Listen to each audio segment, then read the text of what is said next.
تقولوا لمن يقتل في سبيل الله اموات بل احياء ولكن لا تشعرون. پوری دنیا جانتی ہے، بارہا اپنے علماء کے بیان میں سنا ہوگا کہ اللہ کا قرآن کہتا ہے یہ لوگوں جو اللہ کی راہ میں قتل کر دیے جاتے ہیں، مار دیے جاتے ہیں، وہ مردہ نہیں ہوتے بلکہ زندہ. لیکن ہم ان کی زندگی کو سمجھ نہیں سکتے. لیکن ایک بات میں بڑی تیزی کے ساتھ آپ تک پہنچاتا ہوں، شہید کی کئی قسمیں ہوتی ہیں. جو دیوار کے نیچے آ جائے، گر جائے، دیوار سے مر جائے، یوں کہہ لیجیے. اب آپ کی زبان پہ بات کر رہا ہوں کیونکہ آپ کو سمجھنا بھی ضروری ہے. وہ شہید ایکسیڈنٹ میں مر جائے، حادثہ ہو جائے، وہ شہید. تالاب میں ڈوب کر کے مر جائے، وہ شہید. الگ الگ قسمیں. لیکن ایک وہ بھی شہید ہے جو اللہ کی راہ میں اپنی گردن کو کٹائے. اب ایک مزے کی بات میں آپ کو بتاتا ہوں. شہداء کی زندگی تو دیکھو، جنت میں جائے، کہہ دو سبحان اللہ. اللہ کی جنت میں بتاؤ کس چیز کی کمی. شہید جنت میں پہنچے، نمازی بھی جنت میں، حاجی بھی جنت میں، نیکوکار جنت میں، متقی پرہیزگار جنت میں. جنت کی میوازات دیکھ رہے ہیں، کھا رہے ہیں، لطف اندوز ہو رہے ہیں، شربتیں پی رہے ہیں، جو نہریں جاری ہیں مزے لے رہے ہیں. اللہ فرمائے گا اے شہیدو ذرا تم بتاؤ، تم نے دنیا میں رہ کر کے میری راہ میں اپنی گردن کو کٹایا ہے، اپنی جوانی کو قربان کر دیا ہے، لیکن اے میرے شہیدوں بتاؤ میری جنت میں کوئی کمی تو نظر نہیں آ رہی، کوئی تکلیف تو نہیں ہے. سوچو اللہ یہ جنت والوں سے پوچھا، وہ جنہوں نے اللہ کی راہ میں اپنی گردن کٹائی شہید ہو. اللہ فرمائے گا میرے شہیدوں بتاؤ تو میری جنت میں کسی چیز کی کمی تو نہیں ہے.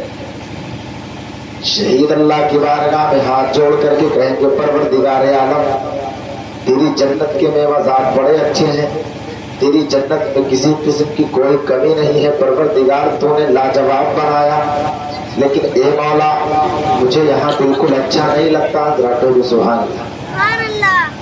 کہا اچھا نہیں لگتا؟ جب شہید کہے گا پروردگار تیری جنت میں مجھے مزہ نہیں آ رہا، لطف نہیں مل رہا، پروردگار فرمائے گا یہ کیسی باتیں کر رہا.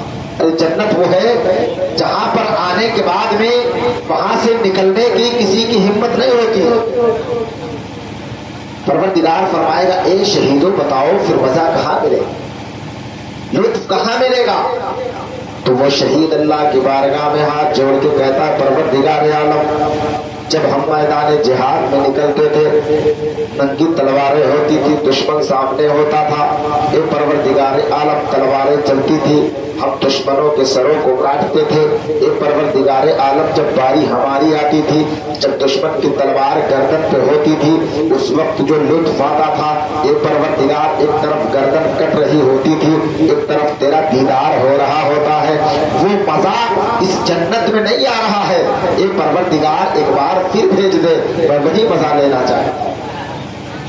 اب سوچو شہداء کا مقام تو دیکھو، شہداء کا مقام.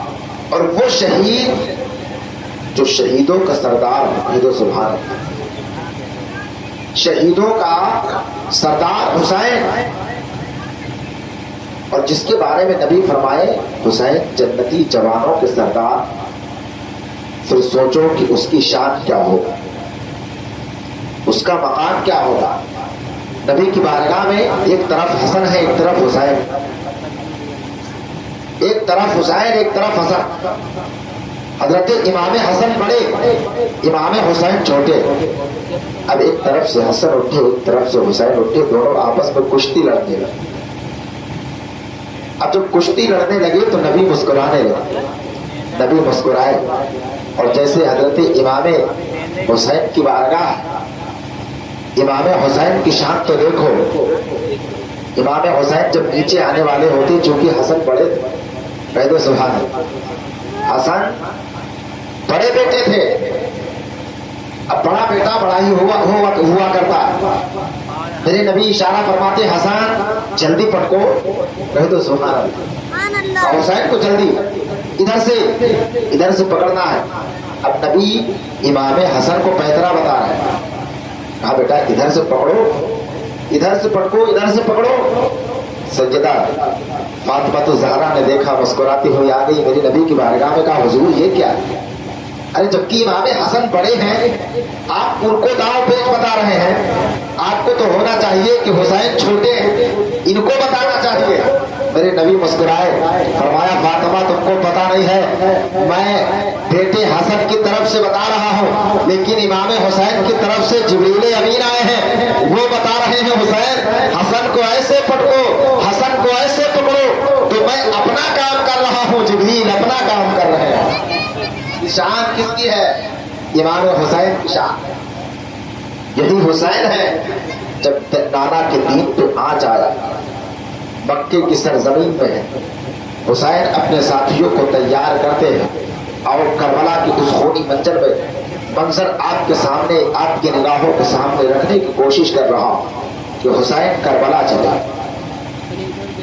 مکے سے حسین اپنے تمام ساتھیوں کو لے کر کے چلے، جبکہ امام مسلم بن عقیل نے کوفہ سے خط لکھا تھا، حسین آپ چلے آئیے، کوفہ کے حالات بڑے اچھے، آپ آ جائیے، کوئی دقت نہیں ہے۔ 40,000 سے زائد کوفیوں نے میرے ہاتھ پہ ہاتھ دے کر کے بیعت کر لی ہے، آپ کو اپنا خلیفہ تسلیم کر لیا ہے، لیکن یہ لوگوں حسین کو کیا پتا تھا کہ ان ظالموں نے مسلم بن عقیل کو کوفہ کی سرزمین پر شہید کر دیا ہے۔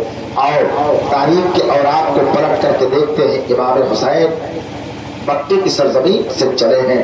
اللہ اکبر۔ اب چلتے چلتے ایک مقام پر پڑاؤ ہوا، امام حسین رکے۔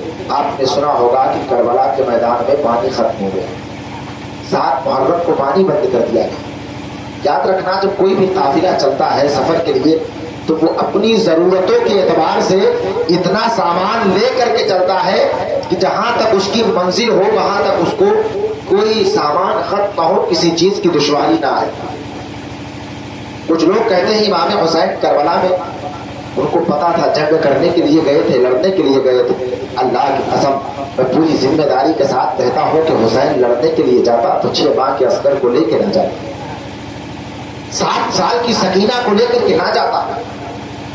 میدان جہاد میں جب لڑنے کے لیے جایا جاتا ہے تو بڑے بڑے مجاہدین کو لے کر کے جایا جاتا ہے، بڑے بڑے جنگجوؤں کو لے کر کے جاتا ہے۔ کوئی بھی جنگ ہو، کیا اس وقت مدینے میں کوئی مجاہد نہ تھے؟ کیا اس وقت مکے کی دھرتی پر کوئی مجاہد نہ تھے؟ ہمیں حسین اشارہ کرتے تو ایک سے ایک بڑے بڑے پہلوان مدینے سے نکل کر کے حسین کے ساتھ قدم سے قدم ملا کر کے چلتے، مکے کی دھرتی سے بڑے بڑے پہلوان نکلتے، لیکن حسین کربلا میں لڑنے کے لیے نہیں پہنچے تھے بلکہ نانا کا دین بچانے کے لیے کربلا پہنچے تھے۔ اور تاریخ گواہ ہے، حسین چل رہے ہیں، مکے کی دھرتی سے نکلے ہیں، مکے کی گلیاں سونی ہو رہی ہیں، لوگ کہہ رہے ہیں حسین مدینے سے آپ چلے تھے تو مدینے کی گلیاں سونی ہو چکی تھی، اب آپ مکے کو چھوڑ کر کے جا رہے ہیں۔ اللہ اکبر، مکے سے سفر کرتے کرتے آئے ہیں، ایک مقام پر جب حسین نے پڑاؤ پر فرمایا ہے، اللہ اکبر، اب کوفہ سے آنے جانے کا راستہ جو تھا وہ کئی لوگ آتے جا رہے تھے، ملاقاتیں ہوتی جا رہی تھی۔ میں پوری مکمل تفصیل کے ساتھ نہیں بلکہ یہ قافلہ کربلا کی سرزمین پر پہنچا کر کے کچھ باتیں آپ سے کرنے کی کوشش کر رہا ہوں۔ آؤ دیکھو یہ قافلہ چلا ہے، امام حسین کا قافلہ جو 72 یا 82 نفوس قدسیہ چل رہے ہیں کربلا کے میدان میں۔ ایک تاریخ کے مطابق 110 لوگ چلے ہیں اور ایک تاریخ کے مطابق جب کوفہ کی سرزمین سے پہلے یہ پڑاؤ پڑا ہے، اللہ اکبر، مکے کی دھرتی سے لوگ نکلے ہیں تو پورا قافلے کی شکل میں نکلے ہیں۔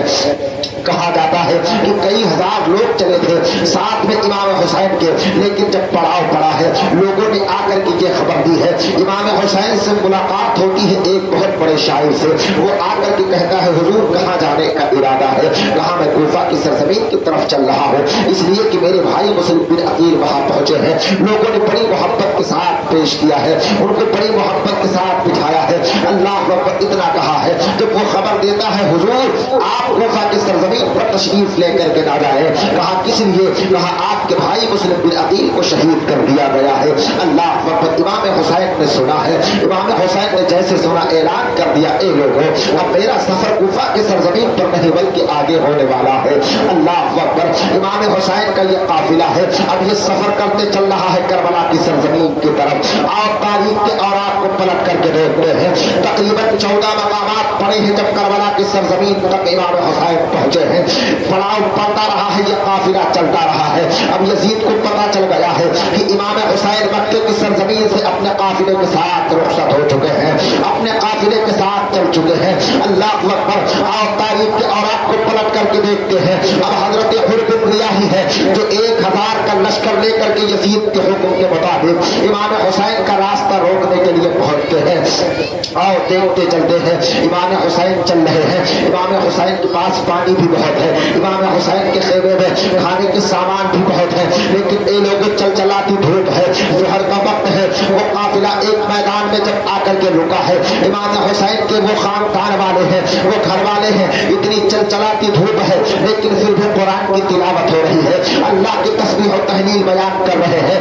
اب جب 1000 کا دستہ لے کر کے حر بن ریاحی راستہ روکنے کے لیے پہنچے ہیں، اللہ اکبر حضرت حر ہے جب 1000 کا لشکر لے کر کے پہنچے ہیں، راستہ روکے ہیں، امام حسین کی بارگاہ میں آ کر کے کہنے لگے ہیں آپ آگے نہیں جا سکتے ہیں، اس لیے کہ یہ یزید کا حکم ہے کہ حسین راستے میں جہاں ملے وہیں پر روک دیا جائے، حسین راستے پہ جہاں ہو ان کو آگے بڑھنے کے لیے ان کو آگے بڑھنے نہ دیا جائے، اور حسین سے 2 باتوں میں صرف فیصلہ کیا جائے گا، اگر وہ یزید کی بیعت کرنا چاہتے ہیں تو ٹھیک ہے، ورنہ لڑنے کے لیے میدان کربلا میں تیار ہو جائے، ورنہ پھر وہ جنگ کے لیے تیار ہو جائے۔ اللہ اکبر جب حسین کی بارگاہ میں آ کر کے انہوں نے کہا تھا اے حسین آپ آگے نہیں بڑھ سکتے ہیں، آپ کو یہیں پہ روکنے کا حکم ہے۔ اور تاریخ کے اوراق کو پلٹ کر کے دیکھتے ہیں کہ کربلا کے میدان میں تم کہتے ہو آج کہتے ہو کہ پانی ختم ہو گیا تھا، 3 دن کے لیے پانی کو بند کر دیا گیا تھا، میں کہتا ہوں کربلا میں پانی ختم نہ ہوگا، لیکن یہ حر کا جو 1000 لشکر پہنچا ہے، دوپہر کا وقت ہے، امام حسین کی وہ بارگاہ ہے، آل رسول کی وہ بارگاہ ہے کہ میں ایک شعر بار بار پڑھتا ہوں کہ خود تو کھاتے نہیں اوروں کو کھلا دیتے ہیں، ایسے صابر ہیں محمد کے گھرانے والے۔ پھر آ کر کے پہنچے ہیں، کہا حضور میرے اونٹ بڑے پیاسے ہیں، جو 1000 کا دستہ ہے بڑا پیاسا ہے، اگر خیمے کے اندر ہو تو پانی پلا دیا جائے۔